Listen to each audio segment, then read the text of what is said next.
Hey everybody, Pastor Luke McDonald here. Thanks so much for clicking on this video. Here in this feed, you're gonna find sermons, you're gonna find music, you're gonna find little content pieces and daily scripture devotions, all from a new church in the northwest suburbs of Chicago, Good News in the Neighborhood. We hope that it's a blessing and encouragement to you. So click that subscribe, tap the bell, do all that stuff the kids do, and follow along with us. We're trying to share the good news of Jesus with our community, and we'd love for you to join us.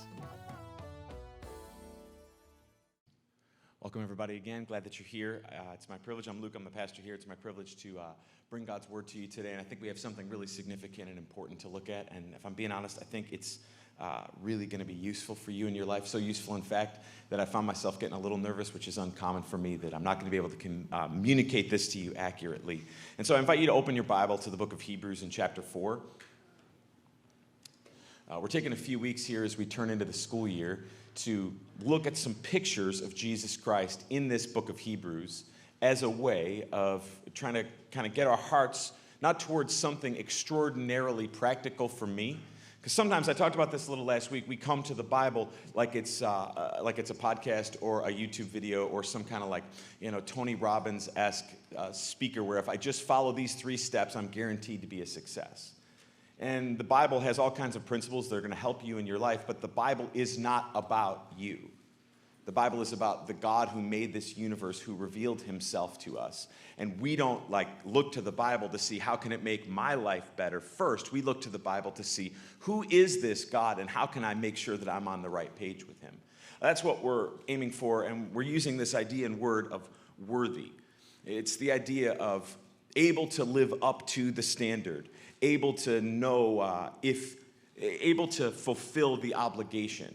Like I told you guys last week in the sermon, I got roped into coaching a football team, and we have a scrimmage this afternoon. And I woke up this morning, and the first thing in my mind was, we're going to get crushed, and everyone's going to know that I don't know what I'm doing. I am not worthy for the task.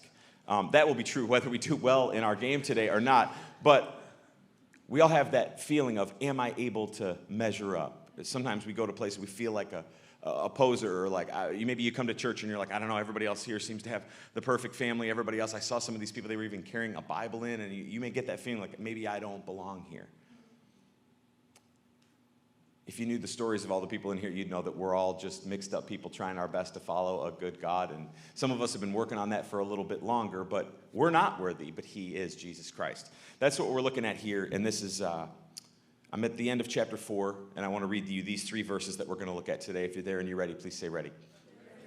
It says, "Since then, we have a great high priest who has passed through the heavens, Jesus, the Son of God. Let us hold fast our confession. For we do not have a high priest who is unable to sympathize with our weaknesses, but one who in every respect has been tempted as we are, yet without sin.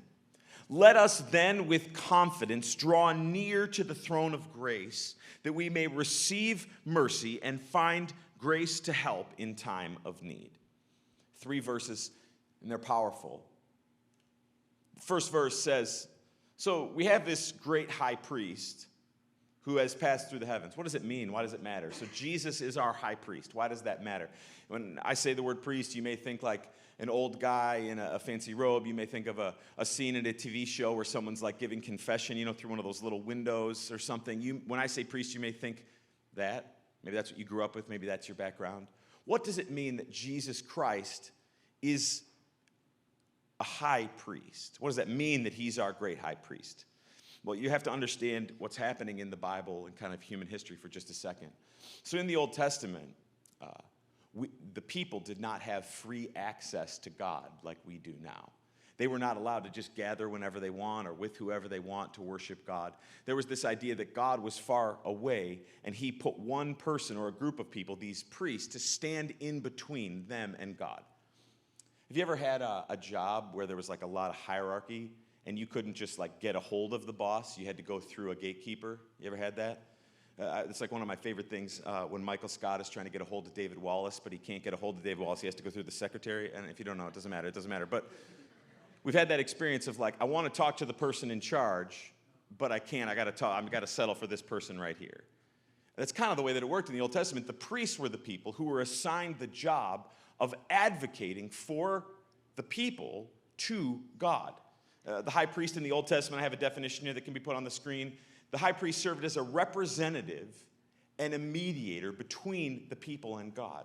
So all of us have this sin problem.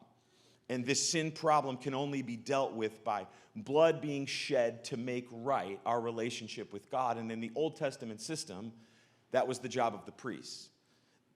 The author of Hebrews is coming here now to say, now here's the deal. Now, we have a great high priest who has passed through the heavens, and this is Jesus Christ, the Son of God. It's not just a fragile human man anymore. It is the perfect Son of God. And because of that, that's the last part of verse 14. Look at it. He says, let us hold fast to our confession. I want to show you today 4 reasons why Jesus Christ is worthy to hold on to, and this is the first one. He is over it all. Jesus is worthy. He's worth holding on to because he is over it all. That word there, maybe in my Bible, it says hold fast. The original Greek word means like something like to seize or to grab or to hold tight. To seize or to grab or to hold tight. And it's in the present tense. And because it's in the present tense in the original, it's not like hold on to it once. It's like keep on holding on to it. One of the best moments in our house every night is the moment when the little princess, our almost 5-year-old daughter, is finally put into bed for the night. She's great when she's awake, but it's something. I'm not the only one who feels that way. It's like, yeah, okay, so we made it. And almost inevitably, she's smart enough now at the age that she's at, that almost inevitably, she leaves one of her prized needs to have at bed possessions, her little bunny, behind somewhere downstairs. And so we've made it upstairs, and we've put her to bed, and it's like right at the moment where the light's about to go off, and you're just about to do that exhale, and then you can hear it coming from downstairs. Where's Bunny? Now, we lost the battle all a long time ago of, well, you could just sleep without the bunny. That battle was lost low these many years ago. So it now becomes, all right, boys, everybody up, everybody. Nothing can happen in this world. There's not one more thing that's going to happen until we find this bunny. And then when you hand it to her, she grabs onto it like it's live and about to jump out of her bed. She holds it with an intensity and a fervor because it somehow has become a point of security for her. And because it's become a point of security for her, she's not going to let it go. Now, let's honestly, we all understand what I'm talking about, don't we? We all understand if you've ever been around a child. That's the idea that's right here that says, since we have this great high priest who has passed through the heavens, Jesus, the Son of God, you see it? Let us hold fast, but not to a little bunny, to our confession. Okay, what does that mean, our confession? I'm trying to tell you that Jesus is worth holding on to. And what I'm saying is you want to hold on to this idea, your confession. What does that word confession in that sentence mean? It doesn't mean like maybe your most common understanding, like to unveil your thoughts and feelings, like I need to confess to you that I drove too fast and I feel kind of guilty about it. I need to confess to you that I didn't really like the waiter, so I barely tipped him. It's not like that kind of a thing. It's something different. In this sentence, the word confession is like what I know to be true. It's like what I'm building my stake. It's like my thing that I'm mentally sure of. Our confession is that Jesus is the Son of God. And what we believe about Jesus is that he lived a perfect life. He died a sacrificial death. He miraculously rose on the 3rd day, and that he is coming back soon. He has an impending return. And we're talking about this a lot. We talk about this a lot.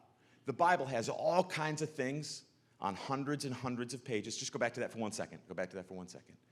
But this confession is the thing that we have to get right and we have to agree on. You can read your Bible with an open heart and come to a different conclusion about all kinds of different things. It's Sunday morning. There's people meeting all over Palatine and all over the northwest suburbs and all over Chicago and all over this nation and all over this world today that believe lots of different things about the Bible than we do. And we should be kind, even though we want to understand the Bible accurately, to all those people, because we're going to spend eternity with everyone who is a believer in Jesus Christ. And to be a believer in Jesus Christ, we have to agree on this. This is our confession. Jesus Christ is the Son of God, and this is what we mean by Son of God. If we have this, we have the truth that takes a person from death to life. Now, there's like thousands more things to understand about the Bible and grow in and understand, but this is the part that we have to have right. So he says, now, because Jesus, he's the perfect priest, so we don't have to go to a guy anymore to be forgiven. We can be forgiven by Jesus. And the reason that we can be forgiven by Jesus is because he passed through the heavens. He's the perfect Son of God. So don't lose sight of this confession. Don't let the culture pressure you into saying there's more than one way to God. He is the way, the truth, and the life. No one comes to the Father except through him. Don't let your experience in life soften you about it. Like, wow, hold fast. Hold tight. Don't let it go.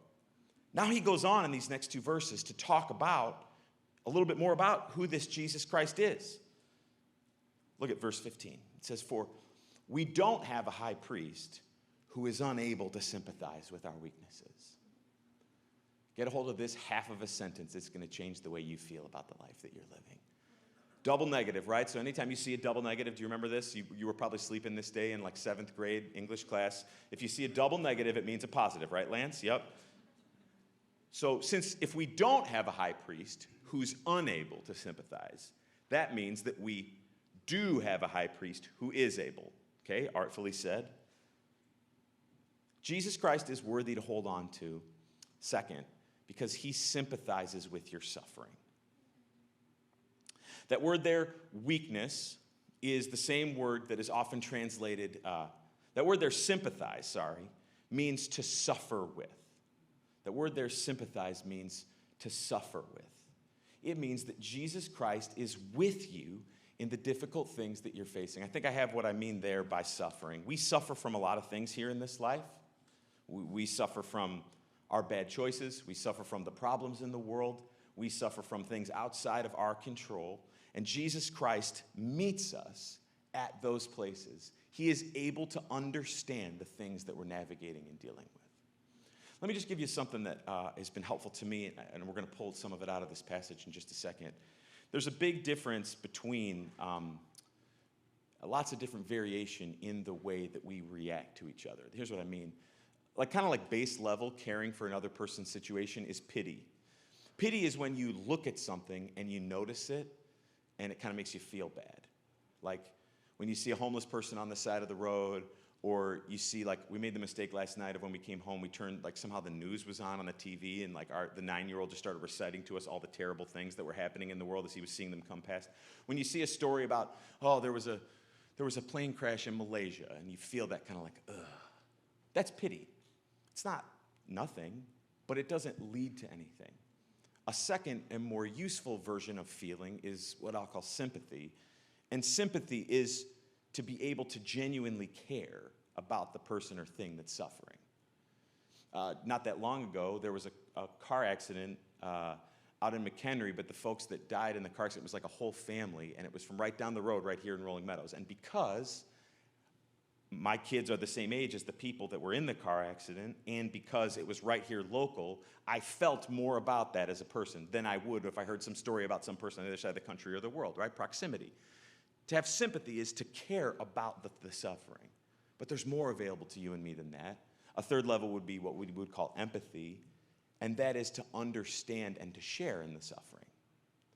So what's hard is it's really hard to have empathy for things that you haven't experienced yourself. You have to work really hard, and you have to work really hard at getting into the level where you're actually sharing. It's different than feeling bad for someone. I was talking to my friend Doug this morning. His daughter is right about to give birth to Doug's first grandchild, and we were talking about how it's longer than the due date, and we were talking about how, man, I really hope she goes and it happens soon. But as two fellas who've never been pregnant ourselves, we couldn't probably make it all the way to true empathy because we have a limit in our understanding, right? Yeah, I know. That was the most the girls in this room have ever felt positive about what I was saying ever yet. But empathy is to be able to understand and share. And then the last and final version here is compassion. And compassion is where my feelings move to, do you see it? Now all of a sudden I'm actively working to relieve your suffering. And we've talked about this before. You and I can't have compassion about every single thing that happens in the world on a daily basis, but we can have compassion about some. And I want to show you that these verses suggest to me that Jesus Christ has all of this in total for you. Back to our text now.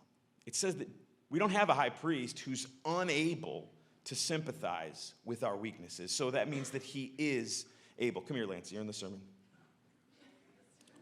I know, act surprised, like you can't believe it, since you're only in it every single time you're here. Come here. You're fine, you're fine. You look great. Good, yep. Okay, so this is my good friend. If you've come here for any length of time, this is my good friend Lance, and I love putting him in the sermon. Good, okay. Now, we know each other pretty well, right? We know each other. Now, here's the crazy thing. I'm putting you today, and you're God in this illustration. So you've really been upgraded. Usually we're teasing you. Yeah. So you're Morgan Freeman is what I'm saying. Yeah, no, okay. No, too much? Okay. That was dangerous. That was a risky joke. All right, so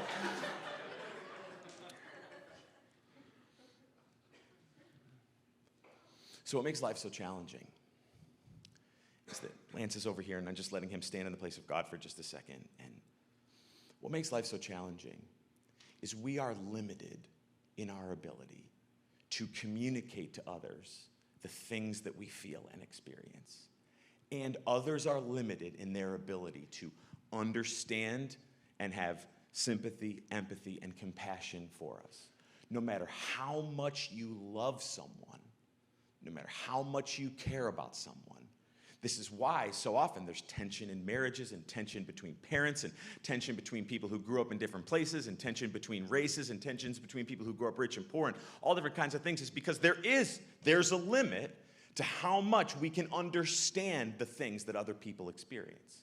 And so much of communication is I'm reaching towards someone to say, I experienced this. Can you meet me here? And often the answer is, I kind of can't. Jokingly, but it's so true, like sometimes when you try to explain to your kids what life was like before there were cell phones and how you had to go to a payphone and you had to call collect and you didn't know where people were some of the time and all the things that life was like, you try to explain it to them, and can they understand? Not really. Why? Because they never experienced it. And we all have so many things that we bring that are weaknesses. We have a high priest who is able to sympathize with our weaknesses.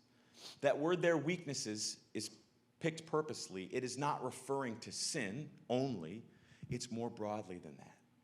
So you have all kinds of weaknesses, don't you? You have mental ways that you think that aren't totally super healthy, patterns of thinking that you've developed. And it's not like God's mad at you because you're doing the wrong thing. They're just not ideal or optimal. It's a weakness. And do you know that even if every person in your life can't understand, do you know that God can understand? He understands right what it's like to feel like the way you feel. We also have emotional weaknesses, don't we? We have things that trigger us in certain ways or things that make us feel in certain ways or places that we go or things that we feel like, you know, that thing where like a song can come on the radio and it was the song that was playing that night that you and her broke up in like 1999 and you just like all of a sudden your heart's like, you're like, why do I feel so sad? I just, that thing. And it may be really hard to express it for some people. It may be very hard for the people around you. But do you know that God looks at you and he understands? He is able to meet you at your emotional weakness. We have habits that we've fallen into. Some of us in different ways have physical problems or difficulties that make navigating life in certain ways difficult. And we have things that we've experienced. We have the parents that we grew up with, the place that we lived, all the things that make it what it feels like to be me. And we feel so frustrated so often because it feels like no one understands. No one understands. And could I offer today that it's true that no one completely understands, but you have a high priest over your life who is able to sympathize with your weaknesses. He looks at you like Lance is looking at me right now, and he says, I get it. Yeah, I get it. I get it. I get it. And we have a God who is holy and a God who judges our sin, and we're going to get to that in 1 second. But before we get to the part where our choices matter, before we get that, just right here, the God of the universe knows and understands and feels and suffers with you right at the things that you deal with every day. He is worthy to hold on to because he sympathizes with your suffering. He does even more. You see, the text continues.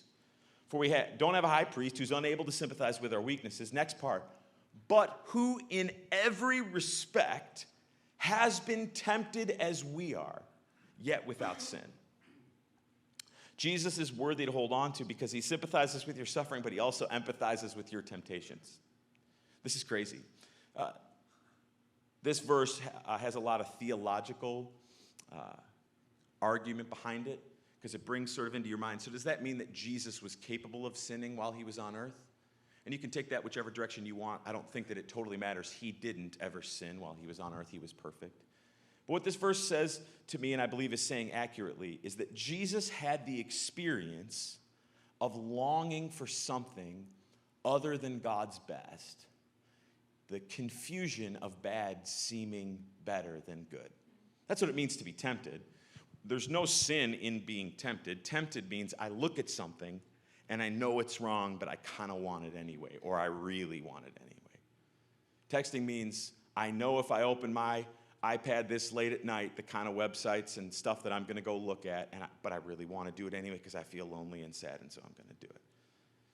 A temptation means I know what's going to happen if I start talking to him again, and I know it's bad, but I want to do it anyway. That feeling of I know it's wrong, but I want to do it anyway. That's the feeling of temptation. And this verse says, under the inspiration of the Holy Spirit, says that Jesus Christ was in, do you see it there? Every respect. So in every possible way was tempted in the same ways that we are tempted, just without sin. We so often dismiss people's advice to us because we feel like you don't know what it's like to be me. You don't know what it's like to be me. And what this verse is trying to aim for, and I got to tell you, I don't totally know how exactly to put this in a box that makes sense. But whatever temptation you could imagine, this verse says that Jesus Christ experienced it, not just like a little, but enough that he was interested or mentally desiring the wrong, yet was able to choose the good. I think that there is some astonishing grace in that half a sentence for every person who's struggling with lust, every person who's struggling with greed, every person who's struggling with same-sex attraction, every person who's trying to navigate life feeling different in all kinds of different ways, that Jesus isn't just over there king over you. He also knows what it's like to be right where you are. Temptation is so often something that sources in feeling alone. I reach for a bad habit. I reach for a crutch. I reach for something that I feel kind of bad while it's happening and really bad after it's done. And 20 minutes from now, an hour from now, 3 hours from now, I'm going to be promising that I'll never do it again. But I reach for it because I feel so alone.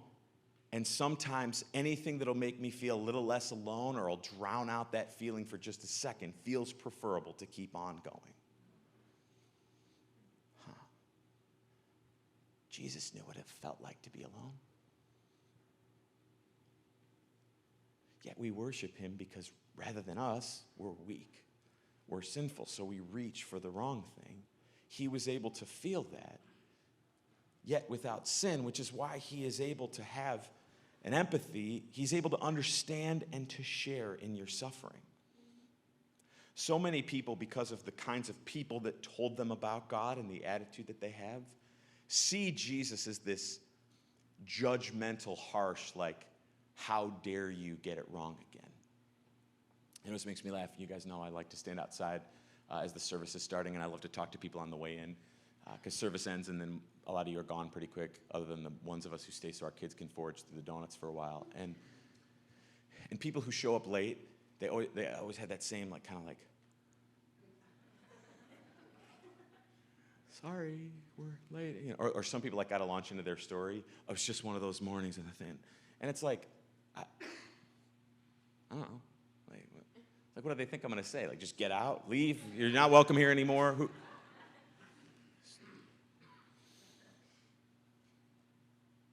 Because we are so allergic to feeling that feeling of someone else making us feel ashamed or feeling bad about our choice of behavior, whatever. So we kind of launch into our whole spiel without even totally realizing it, because we want to feel like it's okay to be, I don't know.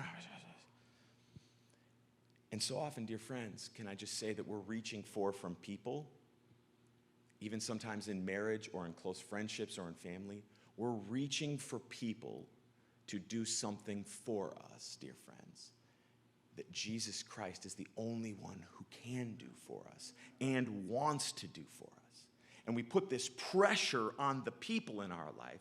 They can't totally empathize. They can't totally with your suffering and with your sin and with your they can't totally get it. They can try, and they should try, but they can't totally get it. But Jesus understands it all. But not only this, Jesus Christ is also worthy to hold on to because he has compassion for your needs. Look at that last verse. It says, so then, because of this, let us then, means so because of what we just said, let us then, with confidence, draw near to the throne of grace, that we may receive mercy and find grace to help in time of need. Okay, so let's just talk about what's happening here. Ooh, when I pick up my paper that I dropped. So, let us then with confidence draw near to the throne of grace. You remember what I said back at the beginning, that in the Old Testament system, that the original hearers of this sermon that is the book of Hebrews were familiar with. God was unapproachable.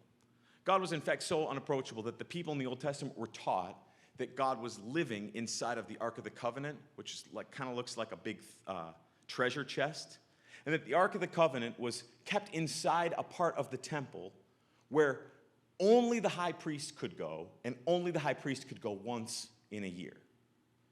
It was this idea of how set apart and holy God was. So there's like a room in the temple, and in that room, that's the room where God is. God's not in here, God's in this other room, and only one person is allowed to go in there, and they're only allowed to go in once a year. That's why, you may have read this in the Bible before, that when Jesus died, it says that the curtain was torn in that room in the moment that Jesus Christ died, as a symbol that we don't have to go through people anymore to a faraway God, but because of Jesus Christ, we all have access equally to a God who's right there with us. And that's what he's getting at now. Read this verse again with me with that in your mind. So then let's approach this throne of grace with confidence. We don't have to be worried, because in the Old Testament system, if a person touched the ark when they weren't supposed to, dead. If a person went into the room when they weren't supposed to, dead. In fact, the high priest, when he went into that room once a year, they would leave a big cord, like a rope, tied to his leg. So just in case he died in the room, they could pull him out, because if they went in, even if he died in the room, they would be dead. That's how serious it was. They're like, it's not like that anymore. Let's approach the throne of grace confidently, because we need to receive mercy and find grace to help in time of need. Okay. So again, back to this chart. What I'm trying to say to you here is that Jesus Christ has compassion for your suffering. What you need for your suffering, that's the stuff that you deserve because of the choices you've made, and the stuff that happened to you that you didn't deserve, and the stuff that's from living in this crazy world. All of that comes through the portal of mercy and grace that God wants to give to you. These are simple definitions, but I encourage you to try to get them in your head and your heart. Mercy, whenever you read that in the Bible, mercy is not getting what you deserve, and grace is freely getting what you don't deserve. So grace is like you didn't eat your dinner, but you got dessert anyway, and mercy is like you got pulled over going 120 in a residential, and you didn't even get a ticket. To use examples that are very familiar to me, both of those. No, just kidding. So when you get mercy, it's I should have got a whole bunch of judgment, but I didn't. Mercy is like I was a dishonorable spouse, and I blew the whole thing up and made all kinds of mistakes, but somehow we're still married and trying to make it forward together. That's mercy. You didn't deserve it, but you got it anyway. In grace is like I made all kinds of mistakes and this, that, and the other thing, and God has given me this beautiful family that I didn't really deserve, but he gave it to me anyway. Those are the ways in which God relieves and releases his desire to relieve your suffering. God brings you things you don't deserve, and he doesn't give you things that you do. And the way that we find access to that is by coming to him. Amazingly, not like all kind of hat in hand, nervous. But do you see what is the word there? We come confidently. Why are we able to come confidently to God and say, I'd like some more grace, please? I'd like some more mercy. Not because of works done by us in righteousness, because of Jesus. Because he's the great high priest. Because he died on the cross. Because he lived a perfect life. Because he bled and died. Because he did for us what we couldn't do. And so all of a sudden we're like, hey, I want some mercy. Hey, I want some grace. How dare you come in here? How can you come in here like that? Because of Jesus, and he said I could. And so many people walk around with this like, feeling kind of guilty, feeling kind of,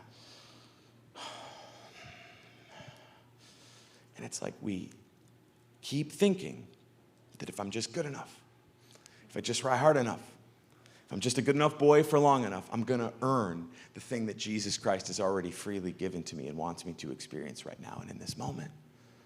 So, let us come to him boldly and confidently, because God doesn't just want, Jesus doesn't just want to feel the things that you feel. He has compassion for you. Feelings are cheap when help is denied. Jesus doesn't just want to feel the things that you feel with you. He wants to relieve your suffering through his mercy and his grace. And I want us to work on doing that for just a minute right now. Could you bow your head?